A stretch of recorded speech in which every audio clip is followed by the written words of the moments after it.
In this video, we're going to go over image-based lighting, which is lighting the scene with an image using HDRI images. So I know sometimes we say we really shouldn't start with Wikipedia, but in this case it'll probably be okay. So HDRI stands for High Dynamic Range Imaging, and it's a layered image. They can be quite large. They're taken and stitched together to make a 360 view of an area. They're taken with different stops. So if you've ever used a camera, you know that f-stops are how you adjust the aperture size. If you haven't,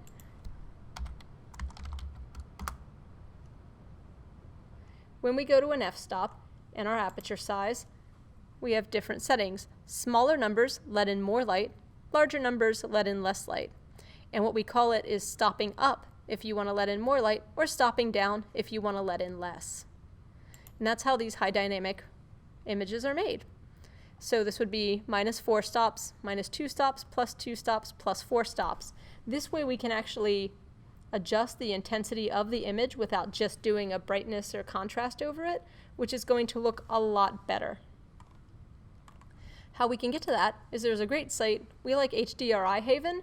They do run on basically sponsors. So their Patreon, they run that and upkeep these large images that they let you download for free. So I guess as long as they keep getting funded, it'll be there.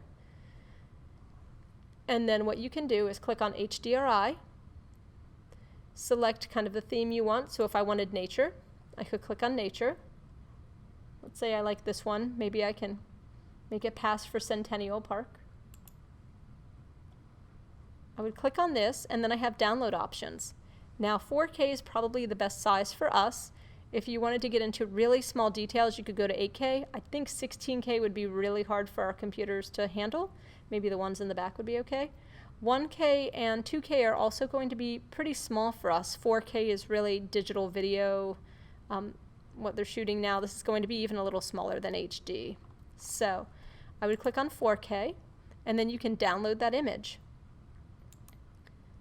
For me, that'll download in my C drive. For you, it might download in your C drive or your network drive. But go ahead and just move that to your D drive, source images. As you see, we did this demo a couple times, so we have different images in here. And then once it's downloaded, you can just drag the HDRI file over.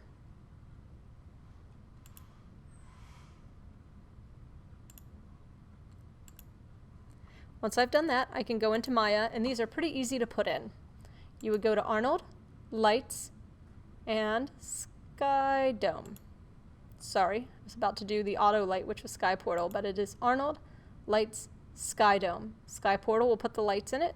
Sky Dome is going to let us use the light as the image.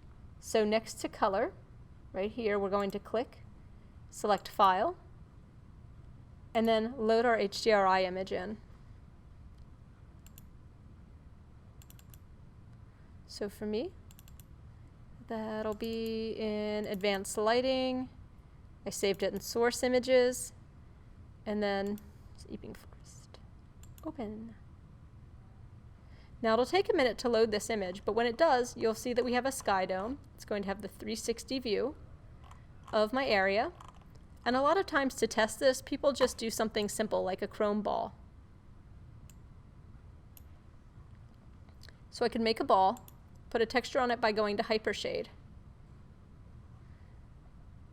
Remember, I can just do an AI standard surface and use my chrome preset. I can adjust some other kind of shiny texture as well if I wanted. Now right now, it's not showing us very much.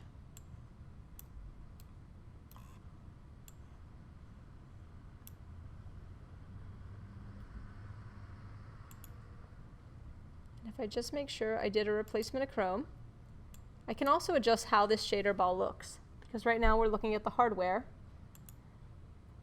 but we could go ahead and make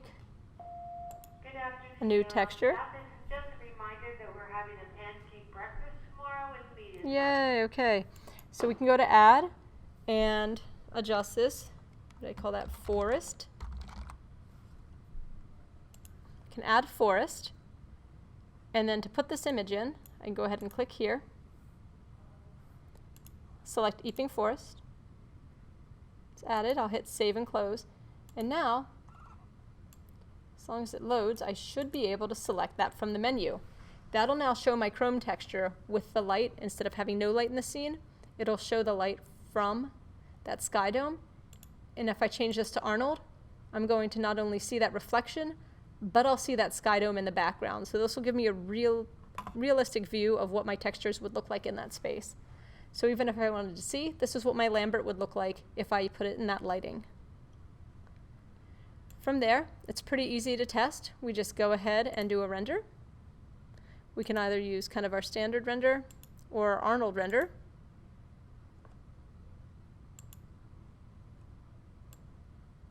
Hopefully I won't have my computer freeze on me. There we go.